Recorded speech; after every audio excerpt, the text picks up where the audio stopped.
Sonda Şəhriyar Qaraxanlı hörmətli, sevgili Mənsurdan oxuyacaq bir müxəyi havası təqdim olunacaq və Ozan Məclisi üçün yekun çıxış məhz müxəyi havasıdır Şəhriyar Qaraxanlının təqdimatında. Hər birinizə saz ömrü, söz qüdrəti diləyirəm, yenidən görüşmək arzusuyla. Salamat qalın.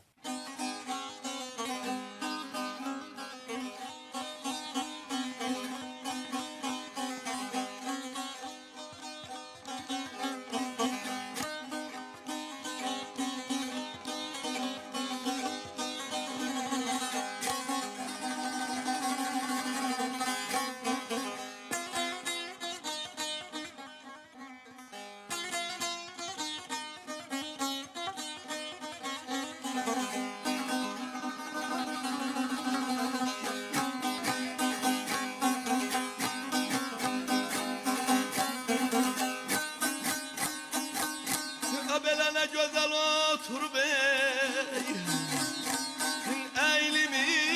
Eğilimin üstte Ay ne güzel oturur Eğilimin üstte Defterin güzeli Melemi Gel vay zaman Melemi Gel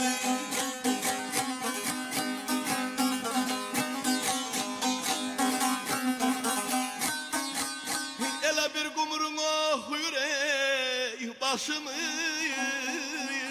üstte Bir kumrun oxuyur çiğlimin üstte Kara saçımdaki denemi Gel vay eller denemi Gel vay eller denemi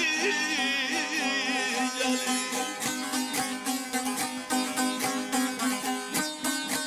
Gülüm qaralanan çətin ağlana Biz ki inanmadıq sevgin ağlına Və mənim unutduğum sənin ağlına utanmaz yenə mi gəlir?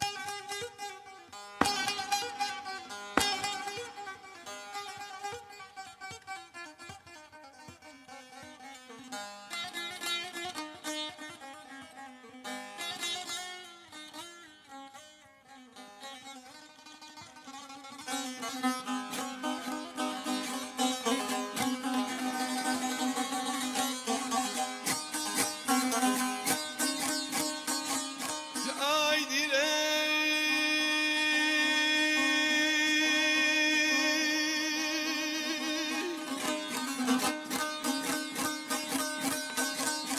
Abele qaşı yüreğimden Qəmi bir qaşı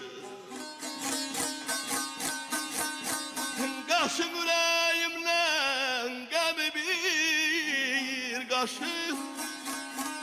Sevincin bəs eder Mana bir qaşı ay can Mana bir qaşı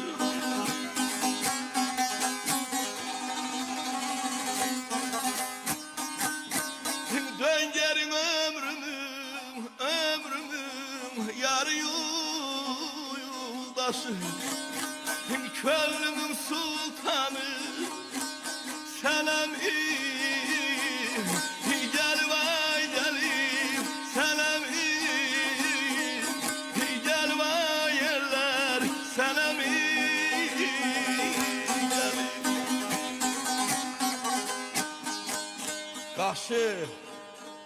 ürəyimdən qəmi bir qaşı Sevincin bəs edər mana bir qaşıq